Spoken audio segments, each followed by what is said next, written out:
What's your biggest learning in life? Learn and move on. Learn and move on. Yeah. Huwag kang mag-stick sa for example, if you commit mistakes, you need to learn and you need to move on. And you need to apply that mistake para hindi na siya maging mistake mo ulit for your future. What's the best advice that you can give to someone who wants to get into a YouTube space just like a 16-year-old kid, 17-year-old, 18-year-old, or 19-year-old kid just like you? Yung mga nanonood sa atin ngayon. Lumabas ka sa comfort zone mo. And start now. Mag-upload ka ng video mo ngayon after mo mapanood ang podcast na to. Kasi, kailan ka magsa-start, di ba? Baka mahuli ka na naman. So, mag-start ka, advice ko, walang pake kami sa'yo. Walang pake yung mga nanonood sa'yo. Pati ako, nung nag-start ako, akala kasi natin, lahat naka-ano sa atin eh. Lahat nakabantay sa atin. First video natin, nag-hesitate mo po kasi baka mabash ako ng baka anong isipin ng classmate ko, baka. So, ang gagawin mo, wag isipin mo na walang may paki sa'yo, di ka nila kilala. Di ka naman artista para palagi kang susundan. So, your first video, isipin mo na ikaw lang yun, just enjoy the moment. Oo, and be yourself. Enjoy mo lang yung process, no? Yes, enjoy the process. Tsaka don't expect na sa first video mo mag-viral ka na. Kasi yan yung nangyari sa akin eh. Akala ko first video na. Tapos after nakita ko, low videos. Ay, wala. Parang, stop na lang ako para baka hindi to para sa akin. So, hindi ganon. Sabi nga ni Mr. Beast, mag-wait ka, mag-upload ng 100 videos. Pag nakapag-upload ka na ng 100 videos, pag walang nangyari sa channel mo, ayan, tumigil ka na. Huwag ka na mag-start. Kasi ang problema sa'yo. Diba? So, titignan mo ano yung problema before ka mag-start. So, pero imposible, 100 videos hindi ka mag-grow niyan eh. Exactly. Imposible talaga. Yes. So, pag nakapag-upload ka Long-form lang, video ito no? Pag nakapag-upload ka lang ng 5, susuko ka na, Diyos ko, hindi ka para dito. Kaya dapat, yung 5, sobrang ano lang yan eh. Dali pa yun. Hintayin mo 100. Ganon. It takes a lot of commitment to create 100 videos. Tsaka wag matakot. Labas ka sa comfort zone mo, yun yung pinaka-tips ko talaga. Hindi ka special. Walang may ano sa'yo. Feel mo lang yan na nakatuto kami sa'yo pero wala talaga kaming pake. Nobody give a shit. Ako pa, question din ako, brother. Go ahead. Ano yung mabibigay mo na advice sa mga bata who wants to do YouTube o kahit hindi YouTube? Yes. Pwedeng freelancing o side hustle na online. Pero like you and me, medyo kontra yung magulang. Gusto hindi, mag-aral ka lang na. Yan lang yung Yan lang yung maganda na makakapag-secure ng future mo. Anong mabibigay mo na advice? Huwag kang matakot na patunayan yung sarili mo. Pag alam mo na you can do it, tsaka pag na-visualize mo talaga, is alam kong maano mo talaga yan, makakamit at ma-achieve mo talaga yan. So maybe nasa process ka lang na mahirap. Pero after that process, makikita mo yung resulta mo. Babalikan mo lang yan, tatawanan mo lang yan, tsaka parang fulfilling yung mararamdaman mo na, shit, ito yung tao na to nag-aano sa akin eh.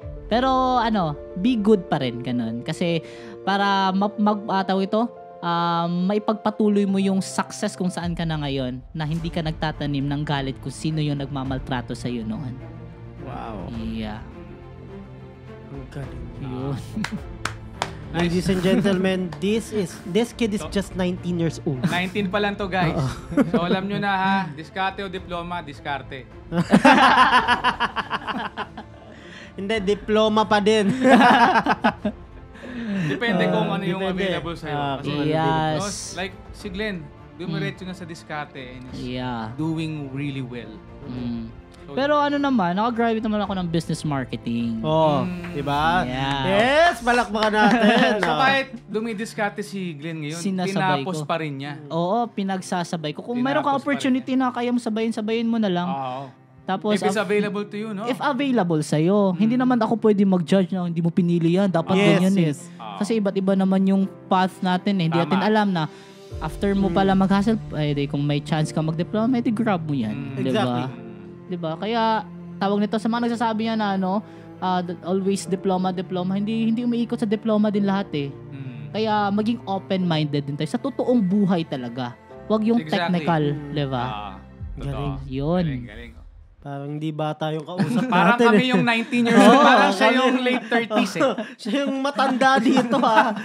Parang kami student. Oo. Okay. Okay po. Okay. Parang kami ganun eh. Oo nga eh. Mas matatalino nga talaga mga Gen Z. Oo, ang gagaling. Tama Totoo. si Pastor Rowell eh. Matatalino yung mga Gen Z. So. Ang galing nila humanap ng opportunity. Ang galing nilang mag-adapt. Ang galing nila humanap ng change. Tapos, they can transform it eh. Dahil they have everything that access. they have. Access to information. Exactly. Yes. Internet, may cellphone. Yeah. Lalo na ngayon, AI. Yeah. Maximizing AI. Guys, if you are not maximizing AI, you will definitely gonna evaporate sooner or later. Kasi sobrang iba eh. Iba yung AI, lalo na AI can take other people's job. Tama. Or, pagka nag-adapt ka sa AI, pwede mong make you more money. si AI. Exactly. Glenn is the perfect example. Exactly. Yeah. Kasi sa YouTube automation, naka-rely sa AI. AI eh. Umiikot sa AI din eh. 19 years old, nakahit na ng million. Jeez! Sheesh, di ba? 19 years old. Iba yun na teenager. Pero mahirap ha. Sobra. Mahirap talaga. Yung pinaghirapan ng 15 years, nakuha mo na. Kaya wag lang mag-expect din talaga na walang easy madali. lang, Yes. di ba? Nothing is easy. Yes, Easy. exactly. Tama kasi sinabi mo, yung bagay na mabibuild mo ng sobrang madali lang lang din babagsak. Nothing is easy in life. Regardless kung saang industry, kung dumiploma ka man o dumiskarte ka man. Hindi porket dumiskarte, madali na. No, ang dami pa rin kailangan pag-aralan pag nagnegosyo ka. Tama. Like you, Kahit di ba? ako. Di ba? Yeah, you had to learn yung financial Sobra. di ba? Financial knowledge. Di ba? Kasi hindi ka pa marunong mag-manage ng pera. Kaya di pa talaga ako mapapano na successful na. Kasi yung layo pa, sobrang layo pa talaga. Like, kung iano ko lang, parang hindi pa nga ako naka-apak sa isang hagdan eh. Parang nakalutaw pa rin ako na aapak pa ako para makapastep pa ako sa isang ano. So, yun. Kaya, malayo na pero malayo pa. Yun. Exactly. Kaya yun yung ano natin, tawag nito, humble yourself din. Yes. Yeah. Tama. Thank you very much talaga. Thank Glenn, you for din coming so into much. this podcast. God bless you. And I really hope na makapag-part 2 at makapag-partnership din tayo dito. Yes, soon. Sa HDA. Yeah. Mamaya pag-usapan natin habang kumakain. Yes. Anyway guys, maglalabas pala ng course si Glenn about YouTube meron pala automation. At saka yung promotional ko pala. Sige. Ayan sa mga ano dyan, sa mga aspiring YouTubers na gustong pumasok sa YouTube automation at you don't have any idea sa mga technical. So, I am here to guide you. And hopefully na ma-flash din yung Facebook ko dyan. Social media accounts. Yung mga social media channels mo. At sa mga nahirapan ma-monetize lang channel and parang eager ka talaga to start and to earn. Basta nasa likod lang ako and I will help you throughout your journey niyan. And sabay-sabay tayong anong tawag? Meron ako tawag nun eh, quotes. If you can dream it, you can do it. Yes. Okay? So, tawag nito, huwag kang matakot mag-fail at i-PM nyo lang ako. I-PM. Yes.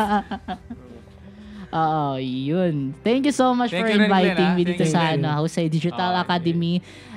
Apakalaki, this is my first time na umatin ng podcast and parang life-changing din. Parang, malapit na pala ako makaapak. Ganun. Diba? Ito na yung step din. Diba? Yes. So, thank you so much mga coaches for having me here. Maraming salamat.